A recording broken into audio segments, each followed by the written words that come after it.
Mesdames et messieurs, bonjour. Donc, bienvenue autrefois dans notre chaîne Quelles Informations.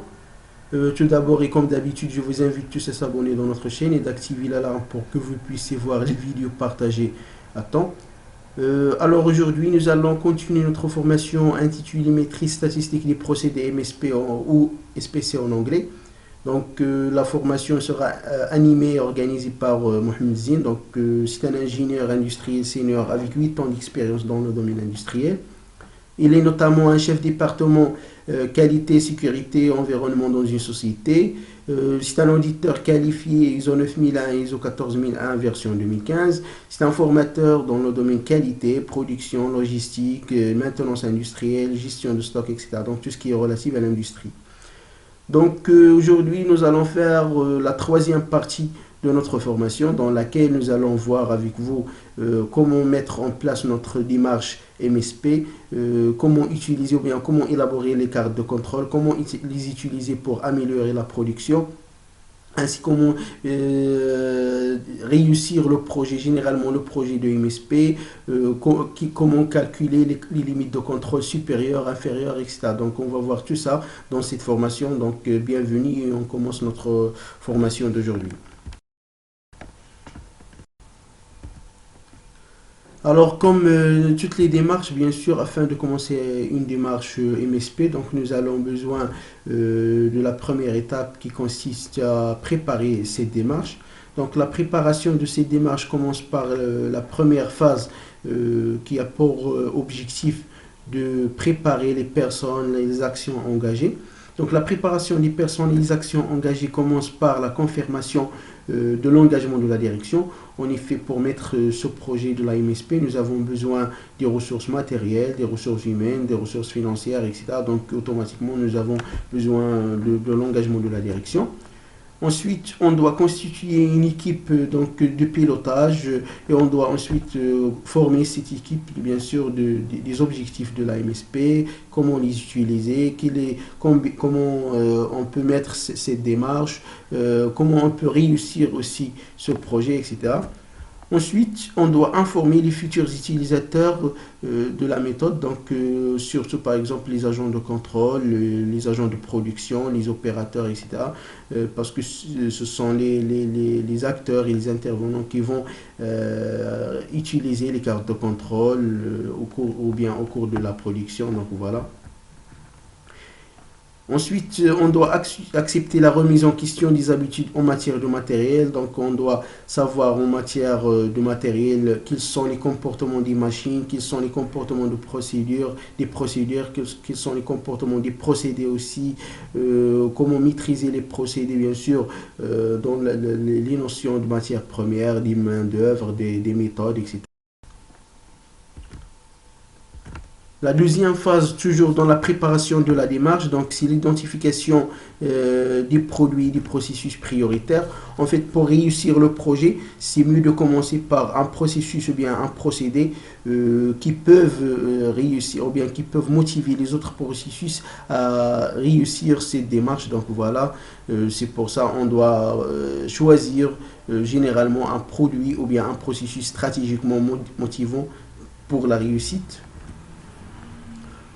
On doit aussi confirmer que l'on dispose pour ce produit d'un système d'information pour maîtriser la traçabilité du processus. En effet, donc, on aura besoin de l'enregistrement des données, le suivi des données, etc. Donc, on doit s'assurer qu'on a un système d'information pertinent qui peut nous aider pour la traçabilité du processus. Pour la deuxième étape, donc, on doit faire qui constitue au diagnostic et stabilisation du processus. Donc, premièrement, on doit analyser le produit et sa variabilité. Donc, la variabilité de produit consiste à savoir quelles sont les causes assignables, quelles sont les caractéristiques pour la maîtrise ou bien qui peut influencer sur la satisfaction du client pour un produit ou bien pour un procédé.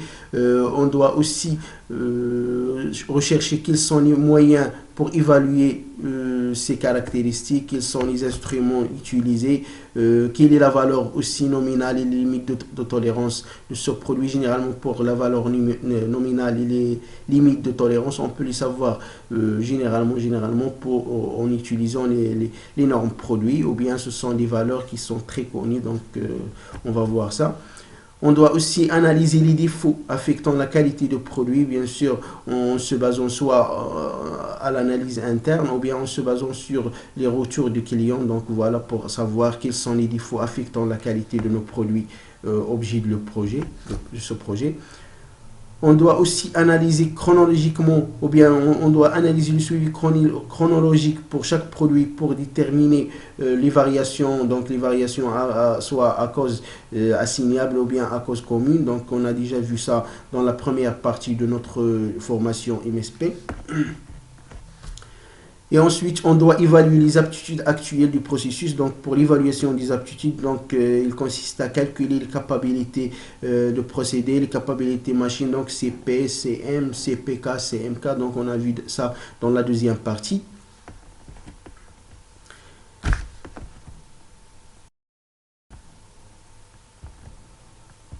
Toujours dans l'étape de diagnostic et stabilisation de processus, donc on doit analyser le processus, donc l'analyse du processus ou bien des différentes étapes du processus. Donc il consiste à savoir quelles sont les activités et les procédés qui constituent ce processus. On doit analyser aussi les composantes de chaque procédé. Donc les composantes, généralement, on peut utiliser la méthode 5M pour déterminer quelles sont les composantes de chaque procédé. On doit aussi inventoriser les paramètres ou bien les facteurs influents de chaque procédé, c'est-à-dire quels sont les influents externes ou bien internes qui peuvent impacter ou bien qui peuvent définir notre procédé.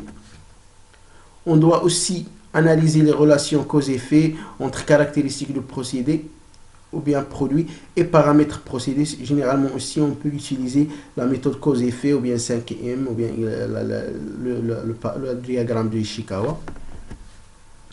On peut aussi analyser les défaillances relatives à chaque procédure. On utilise l'AMDEC, donc pour la méthode AMDEC et aussi cause-effet. Donc on va les voir dans des autres formations dans la chaîne.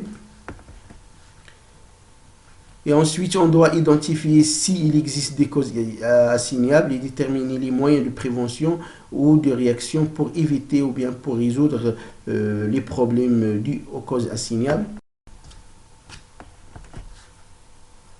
Donc, toujours dans l'étape diagnostic et stabilisation de procédé, on doit analyser le processus de mesure. Donc, le processus de mesure ou bien l'analyse du processus de mesure donc, consiste aussi à analyser l'aptitude de chaque mesurage, donc l'aptitude de chaque caractéristique et paramètre d'un produit, donc qui déterminent la qualité de ce produit. Donc, aussi, nous avons vu tout ça dans la partie 1 de la formation.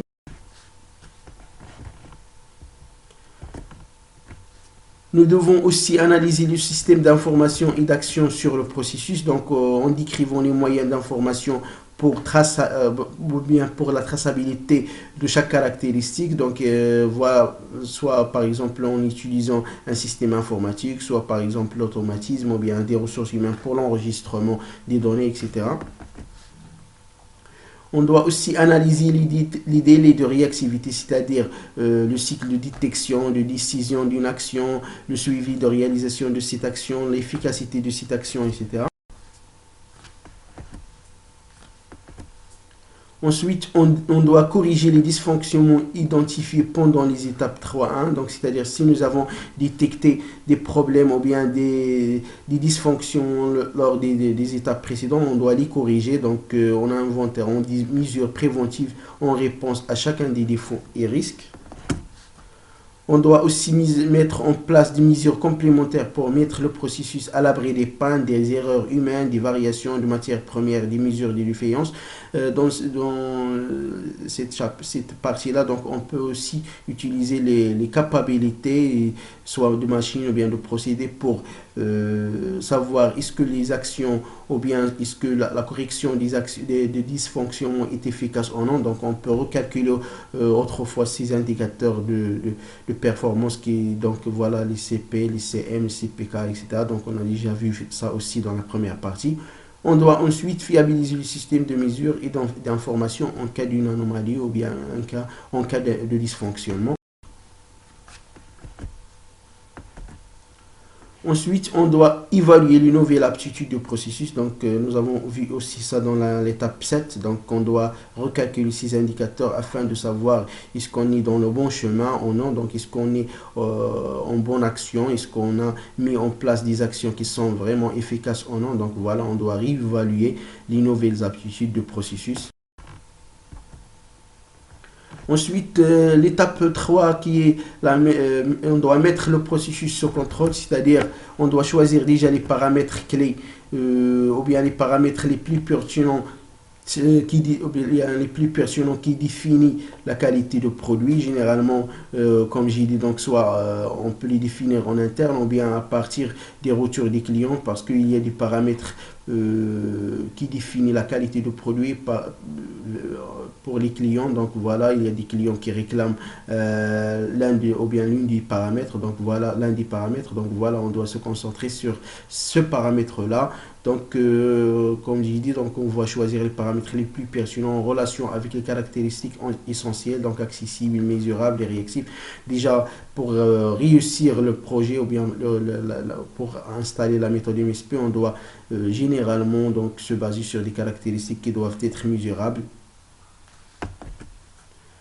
À défaut de pouvoir agir sur des paramètres, on doit choisir des caractéristiques de produits intermédiaires ou de produits finaux. Donc parfois, on n'arrive pas à agir sur quelques paramètres, donc on peut utiliser des caractéristiques intermédiaires afin de passer les paramètres qu'on peut agir. Donc voilà. On doit aussi identifier la loi de distribution des valeurs des paramètres ou des caractéristiques sélectionnées. Toujours dans l'étape C, qui est la mise en place du processus sous contrôle. Donc, on doit concevoir et mettre en place le système de pilotage. Donc, on doit mettre nos cartes de contrôle. On doit choisir déjà quelles sont les cartes de contrôle utilisées, comment calculer les limites de contrôle. On doit définir la fréquence de prélèvement des données. On doit aussi définir les règles de décision en cas de perte de contrôle, c'est-à-dire si on a perdu un point de contrôle ou bien un cas de contrôle, comment on peut prendre les décisions, c'est-à-dire elles peuvent être on peut par exemple choisir des valeurs à partir de l'historique, on peut par exemple choisir des valeurs approximatives aux valeurs déjà calculées, etc. On doit expérimenter les cartes de contrôle et les ajuster, donc on doit ajuster les cartes de contrôle et travailler avec afin de maîtriser notre processus. Et enfin, on doit former les opérateurs à la démarche Statistical Process Control et à l'utilisation des cartes de contrôle. Donc voilà, nous avons dit ça aussi dans la première partie où on doit former ou bien informer les utilisateurs qui peuvent être soit des agents de contrôle, soit des opérateurs. Voilà l'audit pour vérifier est-ce que le système ou bien est-ce que notre système de pilotage il est dans le bon chemin ou non, donc afin de détecter s'il y a des anomalies ou bien du dysfonctionnement pour les corriger. Donc voilà, ça entre dans le principe de PDCA et de l'amélioration continue.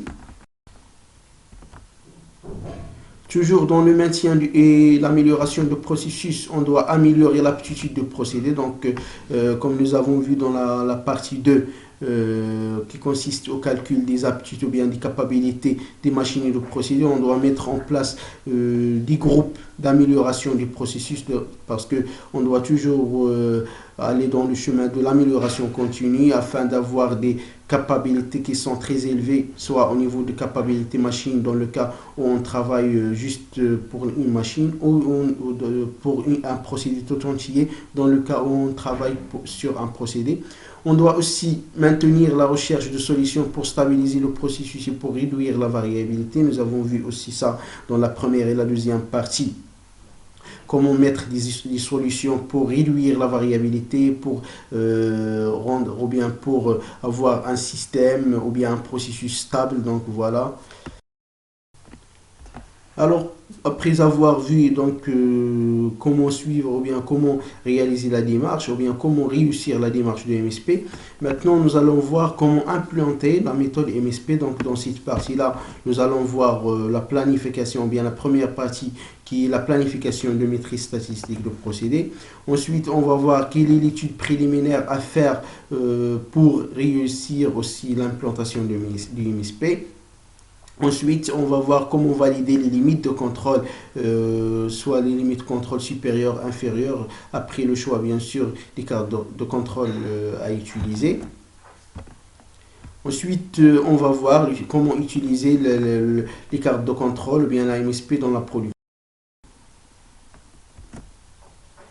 Donc, pour planifier la MSP, donc, au départ, on doit choisir, comme nous avons vu aussi dans la première, ou bien dans la partie 2, donc on doit choisir une caractéristique déterminante, ou bien une caractéristique très importante qui détermine, ou bien qui signifie automatiquement la qualité de notre produit.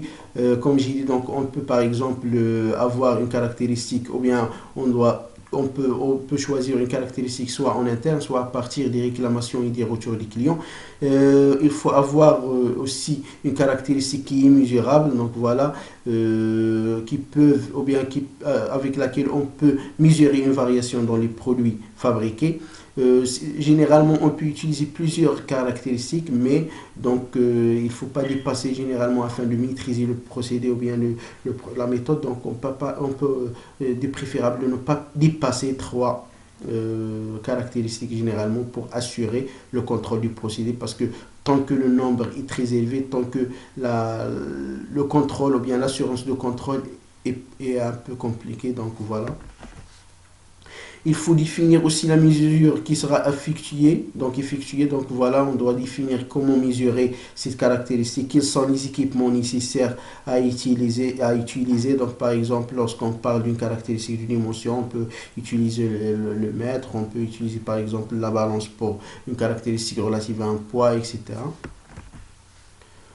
On doit aussi définir ou bien décider quel type de carte de contrôle est le plus approprié. Donc, nous avons vu quelques types des cartes de contrôle. Et généralement, dans notre formation, on va utiliser la carte de contrôle ou bien les cartes de contrôle les plus utilisées, qui sont les cartes de contrôle relatives à la moyenne et l'étendue.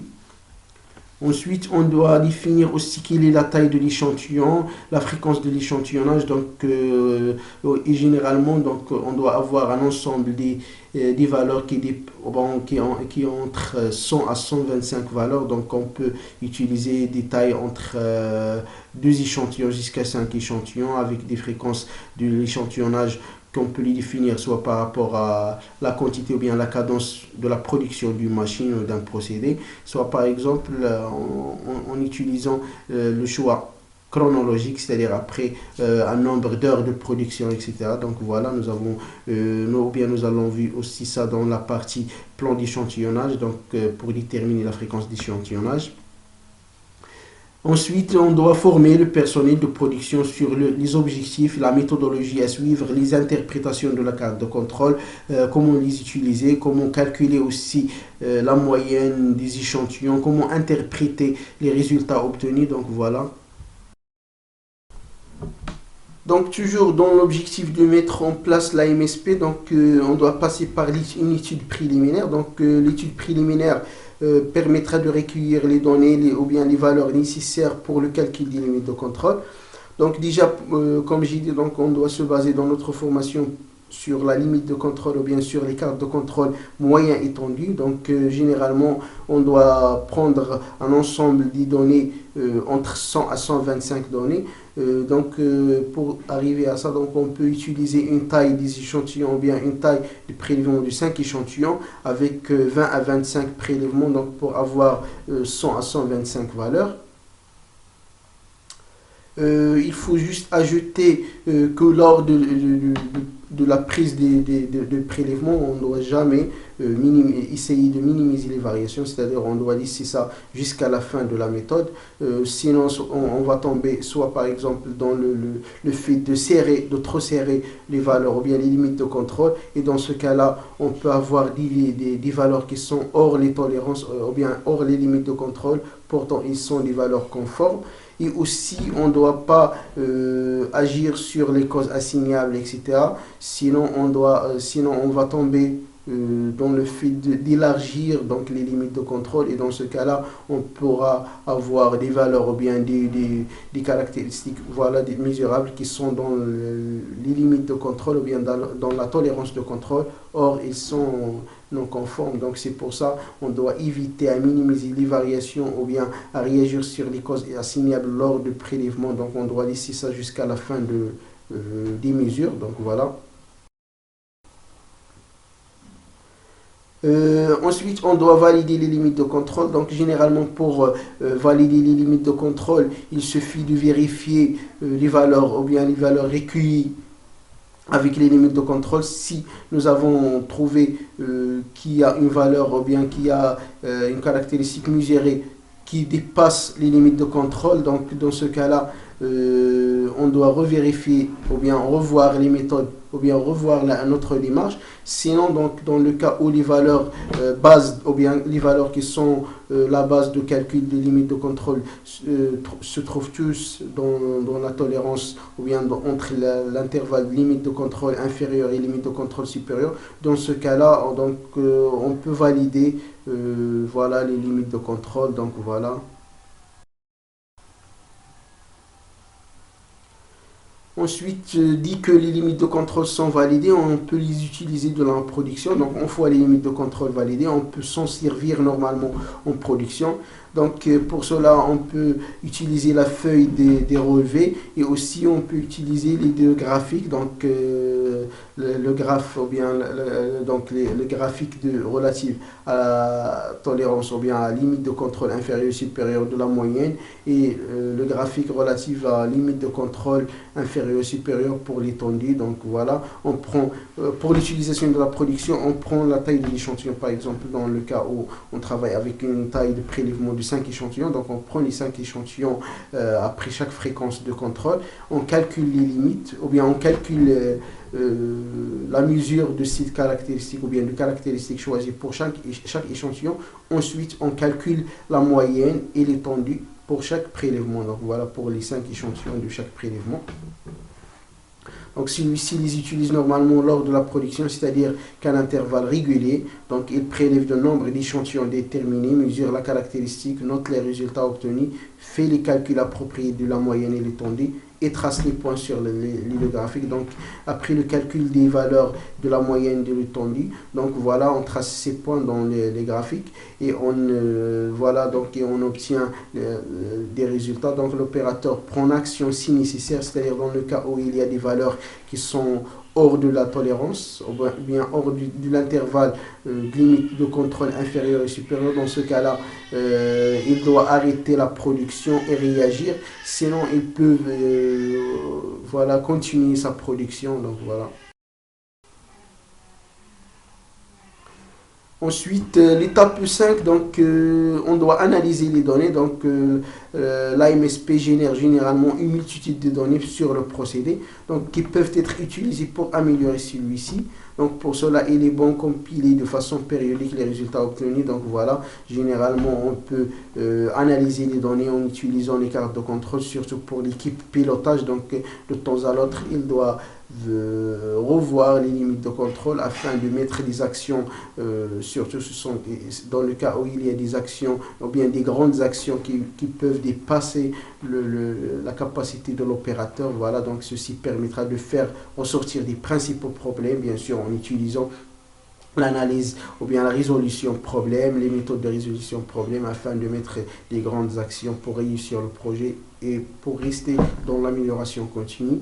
Aussi, on peut dire que les données générées par la méthode peuvent aussi être utilisées pour analyser l'effet des modifications. En cas, par exemple, où on modifie un procédé, soit au niveau des ressources humaines, soit au niveau du matériel, etc., on peut revoir ou bien on peut utiliser les cartes de contrôle pour, voilà, pour dire est-ce que les actions ou bien les modifications apportées sont efficaces ou non. Il suffit bien sûr, comme j'ai dit, donc, de calculer les capacités avant et après, de déterminer aussi les valeurs ou bien de mesurer les valeurs de la moyenne et de l'étendue avant la modification et après la modification pour juger ces modifications. Donc voilà, donc on peut utiliser cette méthode-là pour plusieurs choses et toujours dans le but d'améliorer notre processus.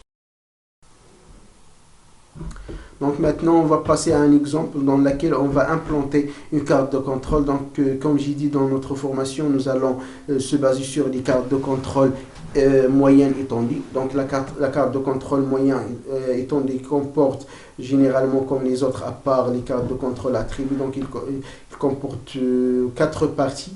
Donc pour par exemple la moyenne, il y a limite de contrôle inférieure de la moyenne, limite de contrôle supérieure de la moyenne, et la même chose pour l'étendue. Donc voilà. Donc dans cette section tout en haut de la carte, on retrouve généralement des informations nécessaires pour définir le procédé. Donc on trouve ça dans la feuille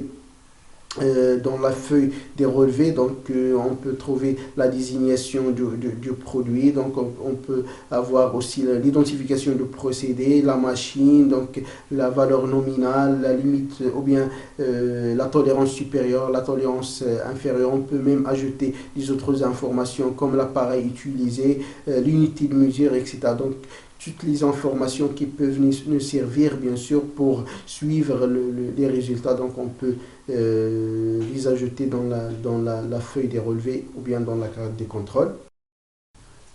Donc toujours dans la partie ou bien dans la carte de contrôle ou la feuille des relevés, donc on peut ajouter des autres informations, par exemple soit des informations relatives à l'enregistrement des opérateurs, par exemple les valeurs des individus. Donc voilà, ensuite on peut ajouter une autre colonne donc, qui consiste au calcul de la moyenne, au calcul de la somme aussi des valeurs des échantillons, une autre colonne qui consiste à calculer l'étendue et aussi. Donc voilà, on peut même ajouter une autre case pour des commentaires, par exemple afin d'ajouter des commentaires. Donc voilà, donc en général on va voir une feuille de relevé soit dans cette formation, soit dans la prochaine formation qui consiste à réaliser avec vous un exercice de la mise en place de MSP afin de bien maîtriser cet outil qui est vraiment très important au niveau de l'assurance qualité.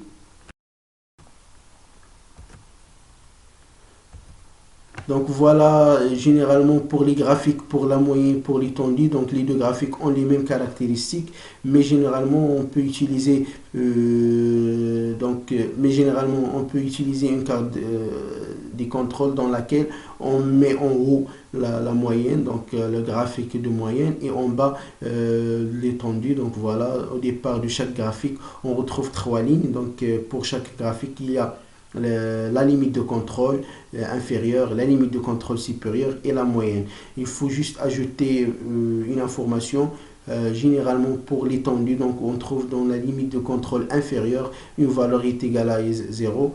Et aussi on peut ajouter que voilà, on peut choisir des échelles différentes, c'est-à-dire on n'a pas obligé de choisir même échelle pour les deux graphiques, donc selon bien sûr les résultats.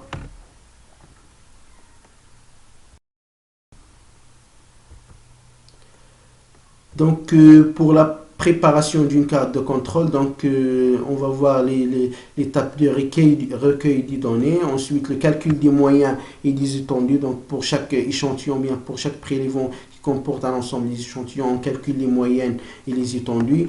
Ensuite, on calcule les limites de contrôle pour la moyenne et l'étendue. On va voir les formules de calcul de chaque limite de contrôle, soit pour la moyenne ou soit pour l'étendue. Et ensuite, on trace les limites aussi de contrôle pour la moyenne et les étendues, donc dans les graphiques. Et enfin, on trace les données pour la moyenne et l'étendue. Donc, ce sont des traçages des prélèvements qui est rempli par l'opérateur ou bien par l'agent de production, l'agent de contrôle. Donc, ça dépend à l'utilisateur de la méthode. Voilà. Donc pour les recueils de données, généralement, comme nous avons vu, on doit préparer une carte de contrôle pour la moyenne étendue. On a besoin généralement de 100 à 125 données. Donc on peut utiliser 20 séries ou bien 20 prélèvements avec 5 échantillons donc pour chaque prélèvement. Donc on peut utiliser ça, mais ça c'est pas normalisé. L'essentiel c'est que on aura besoin de minimum de 100 à 125 données. Donc voilà, pour avoir des résultats qui sont fiables. On l'a mentionné lors du processus d'implantation du MSP, il est nécessaire que ces données soient représentatives du procédé réel, bien sûr. Donc, il ne faut pas ajouter des valeurs, je ne sais pas, des valeurs à partir des historiques, mais on doit avoir des valeurs représentatives du procédé réellement. Donc, voilà. Donc, il ne faut pas donc apporter une attention démesurée au procédé lors de cette étape, donc de façon à obtenir des limites de contrôle plus serrées qu'il ne le serait en réalité. C'est-à-dire, l'essentiel, c'est de réaliser ou bien de faire le prélèvement et d'enregistrer les vrais résultats, indépendamment, bien sûr, à ces résultats. L'essentiel, c'est d'avoir des résultats réels.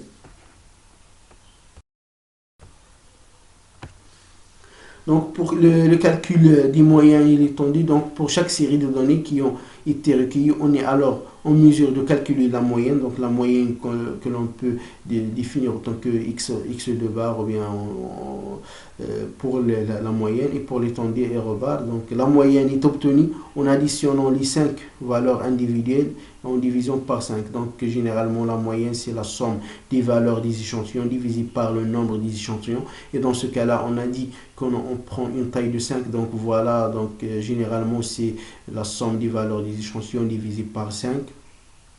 Pour l'étendue, donc on prend la valeur maximale de l'échantillon pour même prélèvement, bien sûr, la valeur maximale moins la valeur minimale pour avoir l'étendue de chaque prélèvement. Et ensuite on calcule la moyenne des moyennes, et ensuite on calcule aussi la moyenne des étendues. Donc voilà, dès qu'on a les valeurs de la moyenne des moyennes et la moyenne des étendues, on peut utiliser les formules suivantes pour calculer la limite de contrôle inférieure et la limite de contrôle supérieure pour la moyenne, pour l'étendue.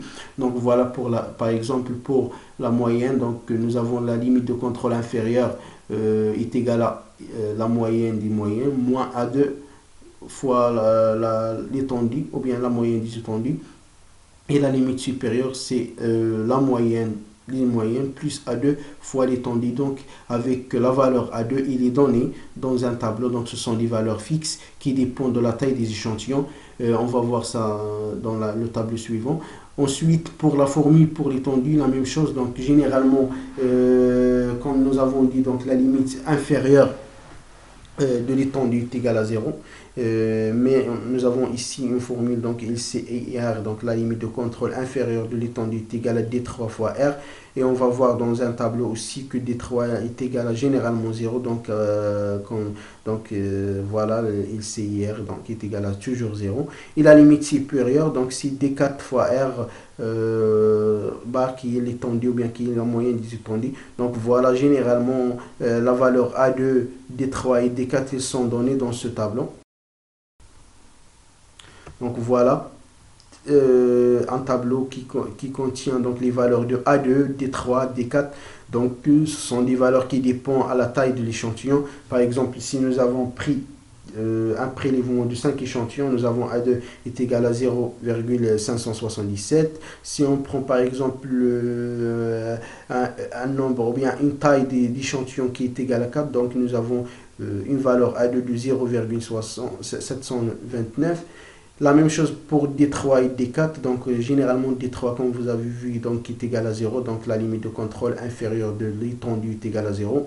Et pour D4 aussi, il dépend de la taille de n, donc voilà, comme j'ai dit, la taille, ou bien les valeurs A2, D3 et D4 elles sont données, normalisées avec ce tableau-là. Ensuite, l'étape 4, donc si on trace les limites de contrôle, donc tant que nous avons déjà calculé les limites de contrôle inférieures, supérieures, nous avons calculé aussi les moyens, donc facilement en utilisant une échelle, donc sur un papier millimétrique, donc on peut tracer les deux graphiques. Donc voilà, une graphe pour l'échantillon, pour la moyenne et une graphe pour l'étendue, pour tracer les limites de contrôle. Donc ce sont des droites, voilà, des limites de contrôle. Donc on va voir ça ou bien dans un exemple d'une contrôle. Et ensuite on trace les données. Donc une fois nous avons la carte de contrôle, donc on peut les donner à l'opérateur ou bien à l'agent de production pour les utiliser. Donc il suffit par exemple dans le cas d'une fréquence, donc voilà, à l'arrivée de la fréquence de contrôle, il prend le nombre des échantillons qui est par exemple dans ce cas-là 5. Donc ensuite il calcule la moyenne des moyennes, ou bien il calcule la moyenne de ces échantillons, il trouve une valeur, ensuite il la note dans la carte de contrôle. La même chose pour l'étendue, donc il calcule l'étendue de ces échantillons 5 pour même prélèvement et il la note. Et ensuite, toujours, il compare ces résultats avec les limites de contrôle et afin d'interpréter bien sûr les cartes de contrôle, on va voir comment interpréter les cartes de contrôle. Donc il faut noter aussi que souvent le graphique est moins précis que les données qui peuvent être difficiles de placer. En fait, généralement, c'est pas facile de lire précisément donc les valeurs dans le graphe. C'est pour ça qu'on doit enregistrer aussi les valeurs dans la feuille de relevé ou bien dans l'enregistrement des relevés que nous avons vu. Donc voilà, dans la partie 2, et on va le voir aussi dans un exemple ou bien dans l'exercice pour la prochaine formation. Donc ensuite, on doit passer à l'interprétation des résultats. Donc dans la majorité des cas, une analyse visuelle suffit à l'opérateur pour juger si le procédé est toujours sous contrôle. Donc il suffit de contrôler les résultats obtenus des moyennes et de l'étendue, etc. avec les limites de contrôle pour dire est-ce qu'on doit toujours, ou bien est-ce qu'on doit continuer la production ou on doit l'arrêter à agir afin de résoudre le problème. Dans le cas par exemple où on a une valeur hors la tolérance, hors la limite de contrôle. Donc voilà. Si tout est sous contrôle, donc la production, comme j'ai dit, on doit la continuer. Sinon, on doit l'arrêter afin de réagir. Donc voilà, en mettant des actions ou bien sûr en résolvant la situation anormale. Donc, toujours pour interpréter une carte de contrôle, on compare, comme nous avons dit, la position du point par rapport aux limites de contrôle, c'est-à-dire on voit si le point calculé il est dans l'intervalle de limite de contrôle inférieur et supérieur ou non. Donc, et on compare aussi la disposition des points les unes par rapport aux autres, c'est-à-dire est-ce qu'il est le point qu'on a calculé, il est dessous ou bien dessus l'ancien point, etc. pour prévoir est-ce qu'on est dans le bon chemin, est-ce qu'on s'approche, est-ce qu'on approche ou bien de la limite de contrôle inférieur ou supérieur, etc. Donc voilà. Les règles utilisées généralement pour analyser les cartes de contrôle sont premièrement les points en dehors des limites de contrôle. Donc s'il y a un point en dehors des limites de contrôle, on doit arrêter, comme nous avons dit, la production et régler le problème, etc. Ensuite, il y a aussi parmi les règles, donc les règles des suites, donc tant de points consécutifs dans un ordre croissant ou décroissant pour dire qu'on s'approche de limites de contrôle inférieures ou bien supérieures. Donc voilà. Tant de points sont au-dessous aussi, au-dessous de la moyenne. Donc on compare les résultats obtenus par rapport à la moyenne. Est-ce qu'il existe ces points au-dessus ou bien au-dessous de la moyenne? Et aussi tant de points consécutifs sont proches de l'un des autres des limites de contrôle. Donc voilà, nous avons dit aussi voilà. Aussi le nombre, donc on interprète les cartes de contrôle en déterminant le nombre de points au-dessus ou au-dessous de la moyenne, le nombre de points aussi dans le tiers intérieur de l'intervalle de contrôle, c'est-à-dire combien de points qui est dans l'intervalle de contrôle et combien de points qui est hors de contrôle, voilà. On peut aussi utiliser les tendances, c'est-à-dire est-ce qu'on a l'usure de l'outil, les tendances générales, etc. On peut aussi l'interpréter pour le déréglage, est-ce qu'il y a un déplacement rapide de la caractéristique, c'est-à-dire il y a une cassure ou bien un dysfonctionnement de l'outil, etc. Donc voilà. L'instabilité aussi d'un système, donc il est caractérisé par des dispersions anormalement importantes et peut traduire une anomalie dans le cas où il y a un système instable. Et nous avons vu la définition d'un système ou bien d'un processus instable dans la formation partie. Et voilà, nous avons arrivé à la fin de notre troisième partie de la formation maîtrise statistique des procédés MSP et SPC. Donc, autrefois, donc, je vous invite tous à s'abonner dans notre chaîne. Et si vous avez des questions, donc, vous pouvez les mettre dans les commentaires et je vais vous répondre soit dans les commentaires aussi ou bien dans les prochaines vidéos. Donc, voilà, et merci à tous.